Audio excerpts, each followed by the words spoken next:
Okay, so we're going to talk a little bit about the Tascam Dr60. Now, ironically enough, I'm not recording into it right now because I have to demo it. And I'm recording on the M200. And funnily enough, on the M200, there is no microphone jack input. So this does not really work well with the M200 in terms of if you wanted to use this with a camera. But if you wanted to use this as a standalone, it really wouldn't matter. That is the beauty of this unit. It is the pros about this unit is you got the XLR units, okay, and you've also got this right there. That headphone in can take another microphone. So if you have one of those, if you have one of those Rode microphones with a 1/8" jack, or the Mova or the Deity, that could go in there.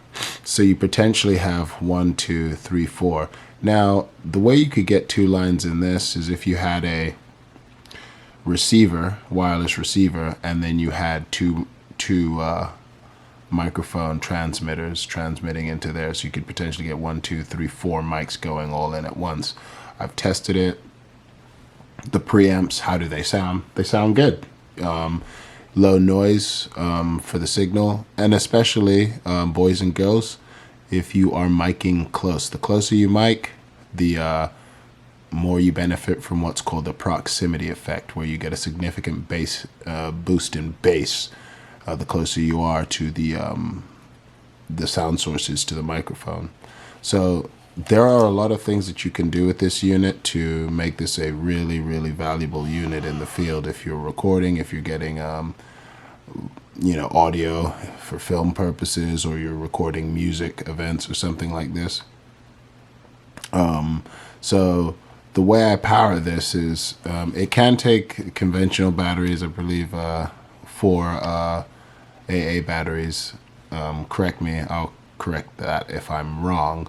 But I do not use the batteries. That's why I don't know. I use a power bank, and I just bank it through the USB. There's a USB right there. The old school USB. I don't know which USB that one's called, but that USB, it's a funky one. That I Velcro to the back.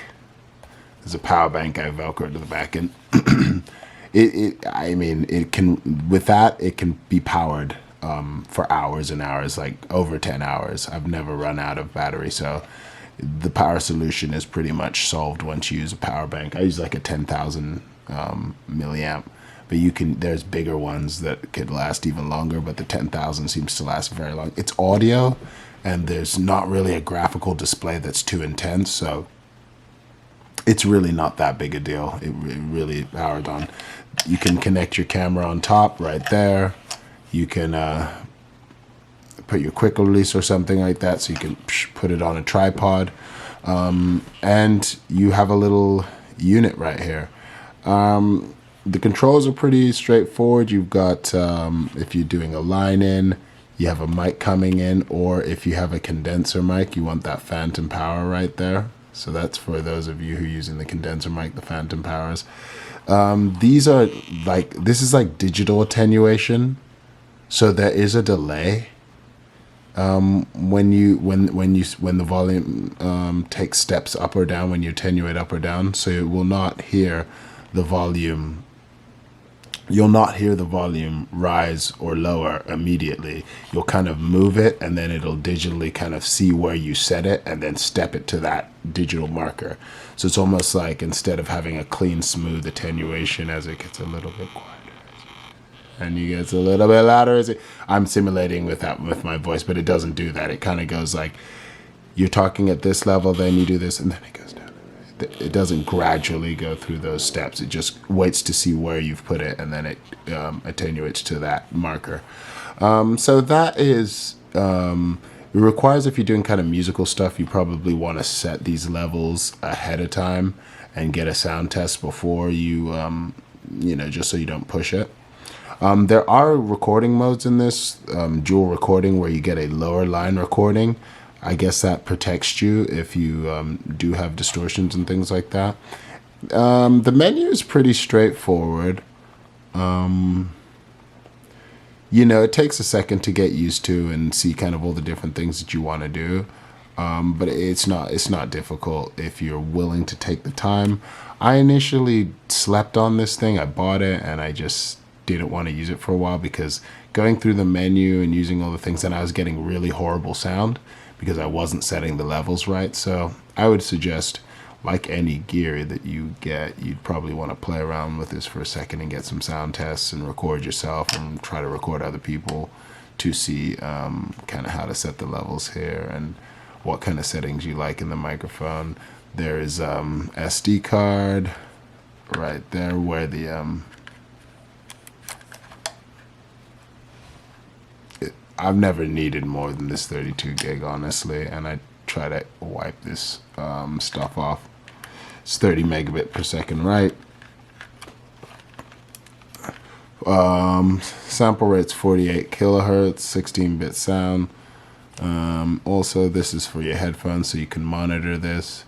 Now you can go a line out to the camera. This is a high-end one, and then there's a low-end one on the other side.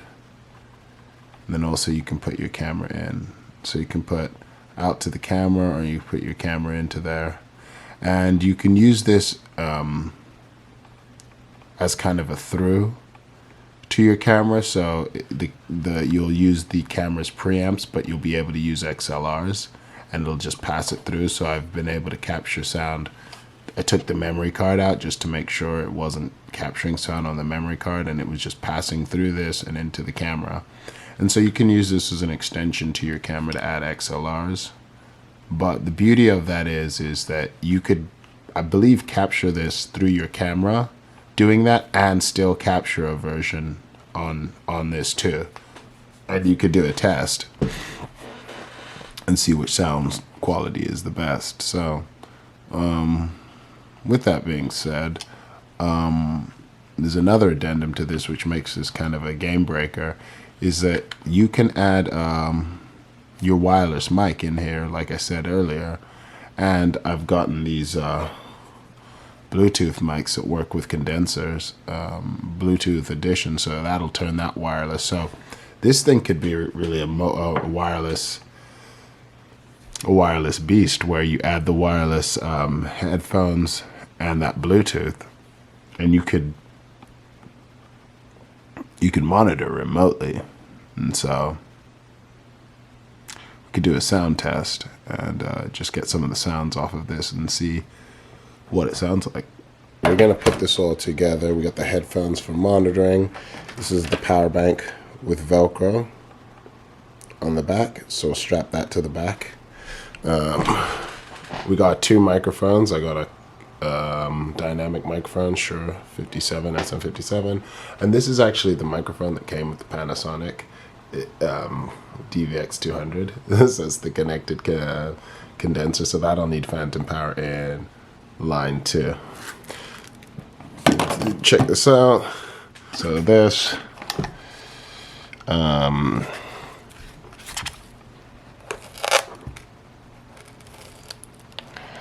this doesn't come off. If anything, I had to tape this to the back because it's just so sticky. So that ain't going nowhere. It's never come off.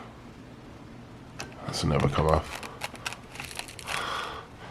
So that's super secure. And so that's how we power this. So we get our USB.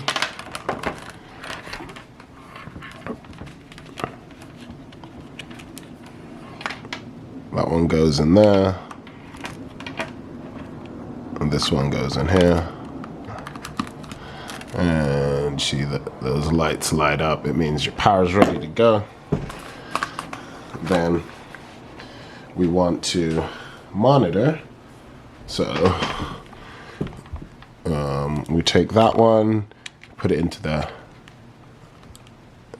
headphones, and then I can power it on.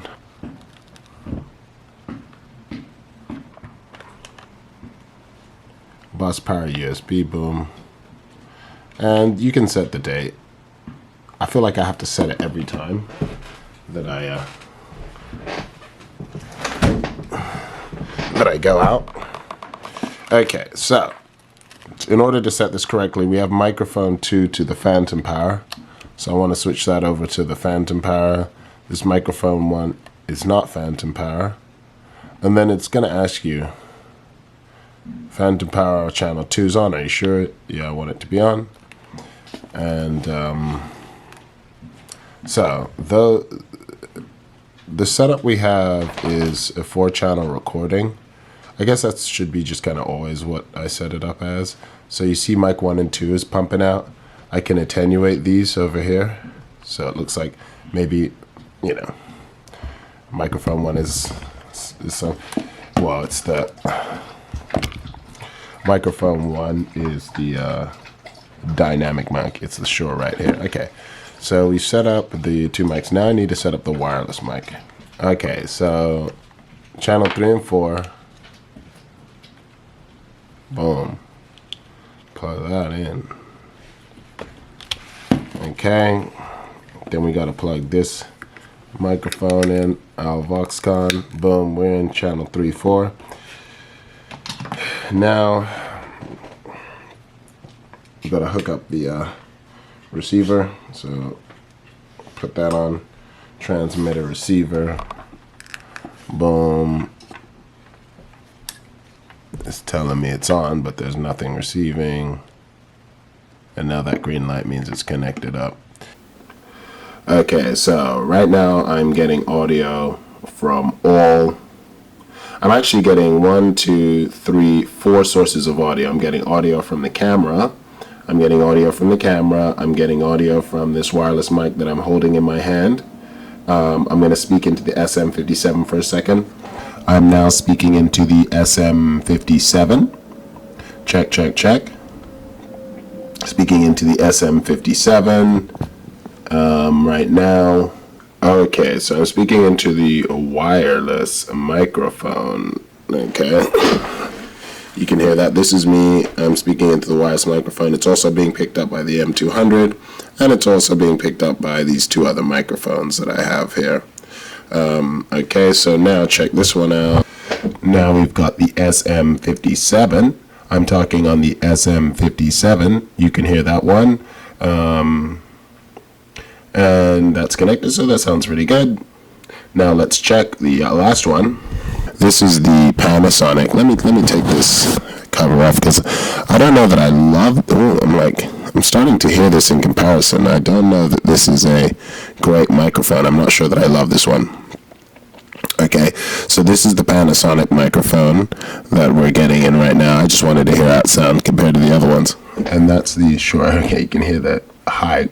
I mean, there's a significant quality difference between that and that. That sounds all muffly or something, but maybe when we hear it back, we'll get something different. In any case, I think there you have it, right? This is, you see that the preamps are pretty good, and we have wireless transmission. We have wireless transmission. Now I'm going to go ahead and walk around the room and just go ahead and do a test really quickly. Testing the microphone, just making sure that I am capturing sound. I'm walking around the room. I'm doing it like this and that. And how's it going? And there you have it.